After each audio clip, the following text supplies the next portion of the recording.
Do you feel like your rudiments keep hitting a wall and no matter how much you practice, they're not getting faster, sounding cleaner, or feeling more fluid?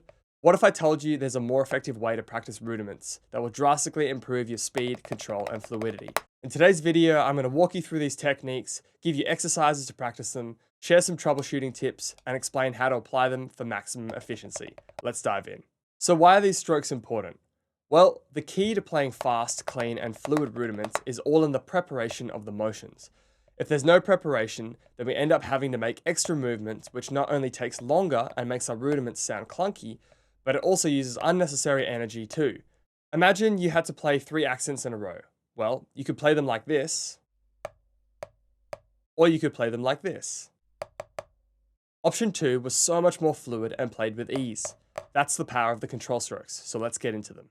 The first stroke is the rebound stroke. We use a rebound stroke when we have an accent and then the next note is also an accent. Start with the stick at about 90 degrees to the playing surface. Hold the stick loosely, probably about a 1 to 2 out of 10. If we squeeze the stick, we'll reduce the rebound. Play a wrist stroke, and as soon as the wrist hits the pad, we're going to relax. Momentum should send the stick straight back up to the starting position. This can take a little while to get the motion down, but stick at it and the motion should come. Don't leave your hand down, as that is how you set up the throw and catch or open close technique, which is useful, but not for this. Don't rear back, there's no need to, as we're starting from a high position already. This will just slow you down and use extra energy. If you find the stick isn't bouncing up all the way, try relaxing even further, or giving the stick a bit more initial force, and the stick should bounce back. It might feel unfamiliar at first not to wind back the stick, but this is important for achieving maximum speed, control, and fluidity. I should note that all of these strokes can be used with the molar technique for an even more fluid motion.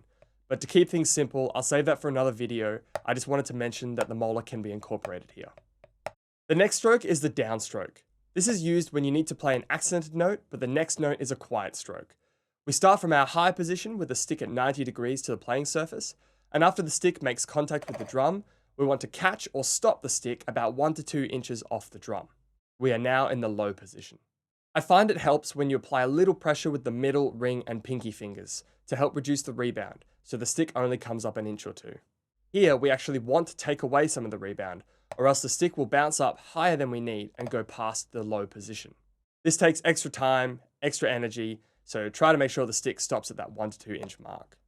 If you're having trouble, then do a handful of downstrokes, changing the grip tension each time, and you should find a sweet spot where you still feel relaxed, but the stick will stop at that low position after the stroke.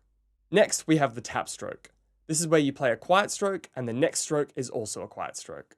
You can also think of this as a mini rebound, as we want to play a note and have the stick rebound back up to the starting position, like the rebound does, but on a much smaller scale. Downstrokes can be tricky as you don't have too much room to move since we're in that low position, an inch or 2 off the drum. So it can feel a bit cramped, and we want to make sure that we're not unnecessarily lifting before we play. This is usually a tricky habit to break for drummers, as with a lot of activities that we do in life, we wind up to get maximum output.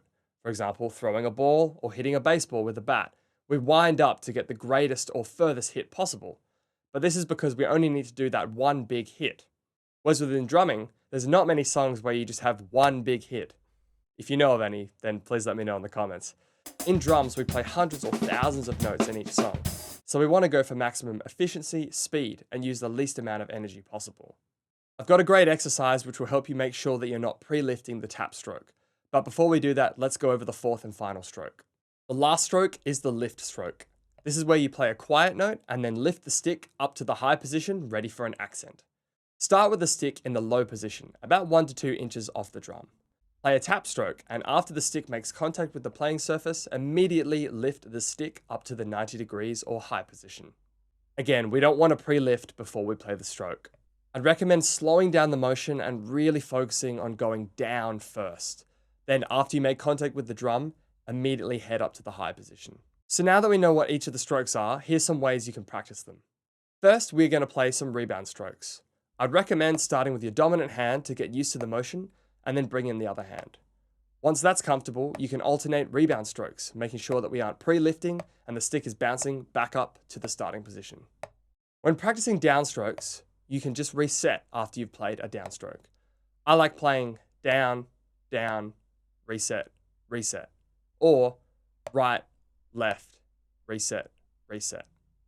When practicing tap strokes, the main two challenges here are A, not pre-lifting the stroke, and B, making sure that we get one clean hit on the surface. Since we are only an inch or two away from the drum, it takes a lot of stick control to play one quiet note without getting extra hits. So I'm going to show you two exercises that are great for these. First, the pre-lifting. You can use a mirror, which is definitely useful, but it can happen so fast sometimes that it's hard to tell if you're lifting or not. You can also film yourself with a smartphone and watch it back in slow motion, which is more accurate again, but this takes extra time. So I get my students to set up a cymbal about 3 or 4 inches over the pad, and this way you get an audio cue of the cymbal sound when you accidentally pre-lift.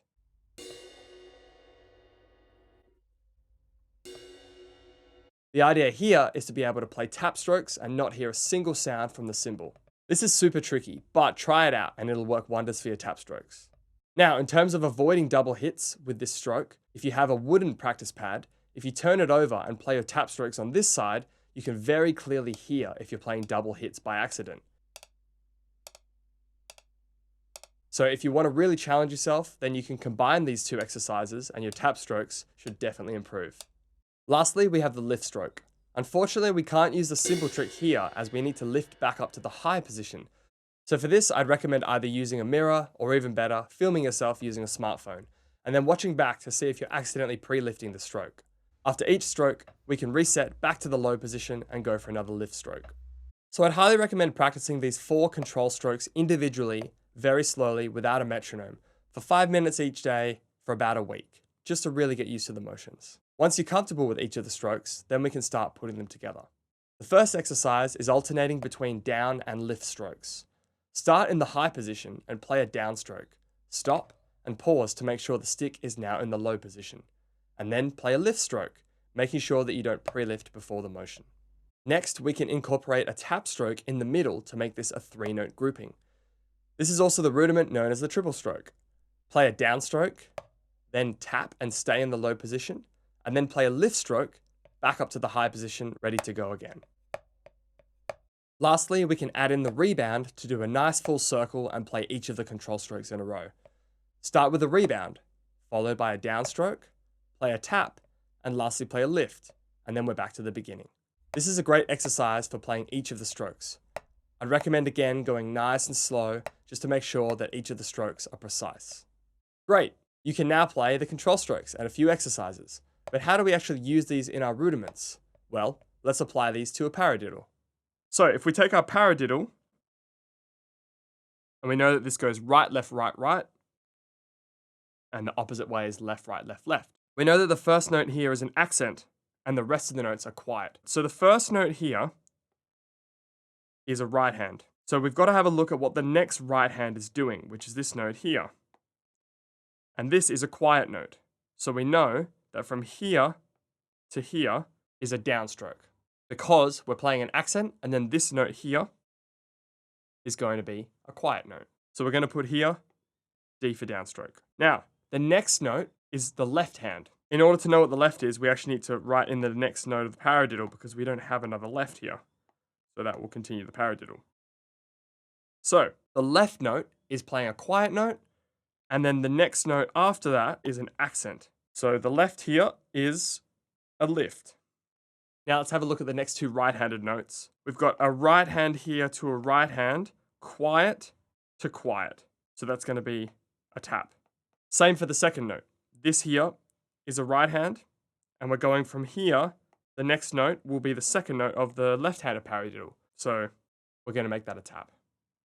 So that's a theory behind the control strokes. Hopefully it makes sense. If you have any questions, just drop them in the comments. But now let's get to demonstrating the paradiddle. So our paradiddle will look like this.